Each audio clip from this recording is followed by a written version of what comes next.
Welcome to another video of TDX. Introducing Jet Trooper. Yes, he is a cheaper tower compared to what we've been usually releasing. We are introducing daily quests and weekly quests, and these do scale with your level. Anyways, these are levels, level 0, 1, 2, 3, 4, and 5. You can see he goes for a much more sub-realistic look while wielding a basic rifle. And for Path 2, he gets dual-mounted guns directly onto his arms, level 3 Path 2, 4, and 5. And yeah, as you can see, he does fly. He flies lower than the attack helicopter though.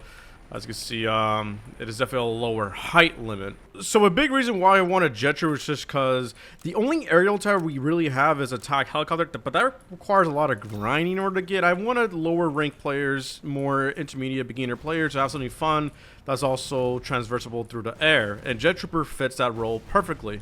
It's also kind of funny because Jet Trooper, despite being small, is the fastest tower in game. Gonna put him over there, put the stealth guy over there, put the Apache over there, resume, and as you can see, yeah, Jet Trooper is clearly taking the lead compared to the stealth Comanche and to the slow Apache helicopter. And yes, much like a TIE helicopter, when they blow up, they just go into a bunch of smithery pieces. It looks so stupid. Another big change between these two is that Jet Trooper cannot pursue or hover around you.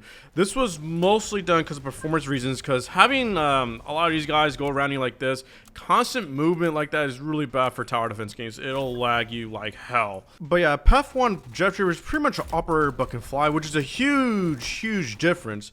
Because line of sight mechanic is a thing in this game. And as you can see, operator can't do anything. But if I put Jet Trooper right there, hey up, he doesn't care because he's in the air. Also, see this giant horde? Well, with Path 2, you just set it at random, and because it fires really fast, it pretty much destroyed that entire horde. This is really great to clean up smaller enemies, and there's bigger fellas left behind. The incendiary rounds are not a bad idea at all. So for the more stronger ones, you could use the incendiary rounds, which do a lot of burn damage, assuming they're not fire resistance, of course. Like to these giant skeleton guys, they got hit once even though they're stealth, and wow, they instantly died. Path 2 definitely performs the best when you set it to random and kind of just let it hit everything in the map. And using the incendiary rounds, yeah, it's gonna give you some mega damage, dude. Look at how much damage is going up, assuming you get these clone sort of swarms like this, obviously. This is a really good option as well because it just avoids a line of sight issue, and you can just drag it all across the map. This pretty much has infinite range, although this does require you to micro it for a bit. Although Jet Trooper does not get the buffs of EDJ, so only ground-based troops would get the benefit of being discounted and the DPS rewards. So yeah, this guy doesn't necessarily outclass basic towers like this, more so just makes it easier because of the line of sight and across the map range. Oh yeah, and when they win, they have his dance animation.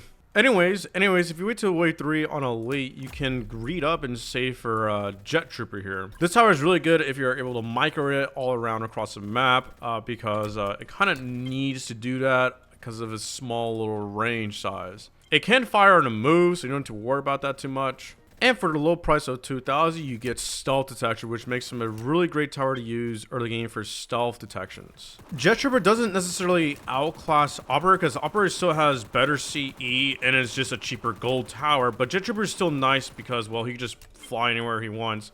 Well, this guy's kind of stuck. And his max upgrade for the low price of just a bit shy of 10,000, you get ignore bullet resistance. I don't really like doing that too much as it's going to be overpowered, but if it's on a lower end DPS, it's fine. Yeah, this makes him really OP for early game. As well, guys like Knights, just he doesn't have any issue with whatsoever. And again, he doesn't outclass Operator at all necessarily in terms of DPS. Operator is still a really good tower to have, and this is without DJ. If you have DJ in here, yeah, he's going to be really good. Okay, enough yammering about this Jet Trooper guy. He's cool and is intended for beginner/intermediate players, and in order to prepare for Nightmare.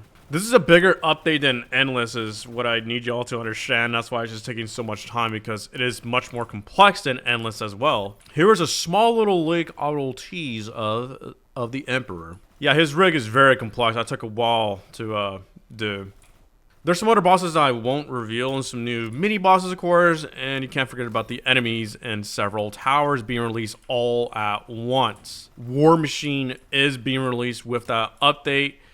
here is this new constant art that has been redone long ago, and I'm really pleased to announce that will come out with this update. It's going to be awesome. It's going to be one of my favorite spawner towers.